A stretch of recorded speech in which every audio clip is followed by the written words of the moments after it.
As the death toll mounts in Gaza and as global outrage continues to dominate massive protests around the world, the leaders of the United States Congress and the Bush administration continue to back Israel's war on the besieged Gaza Strip. Understand Israel's desire to protect itself.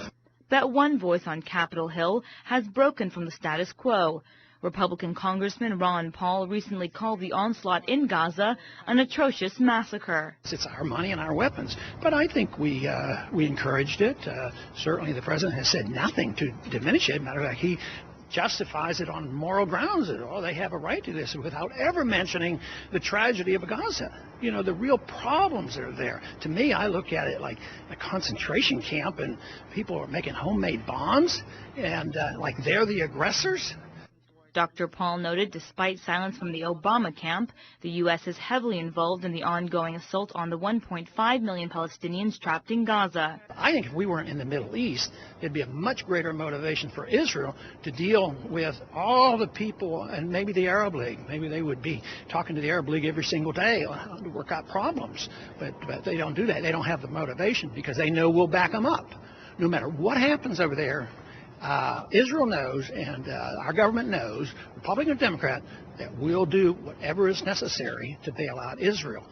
Congressman Paul also said the best solution for the United States would be to end its special relationship with Israel because so far Israel's influence in U.S. foreign policy has only pushed the United States further in debt and increased anti-American sentiments around the world. Of course, I want a ceasefire before they start. I want to change the policy which would prevent these problems. Of course, a ceasefire. They both ought to quit. But neither side right now are really ready to talk and deal with the major problem. So being on the side of just saying, well, my position is I'm calling for a ceasefire, that means you're involved in directing people on what to do. You know, if Israel has a problem they have to deal with, I don't think it should be any of our business. It's just that it's our business, and we will be blamed because we support Israel blindly so. And we give them the money and we give them the weapons. That should be the contention that we approach here, and Congress should know about and the American people should know about.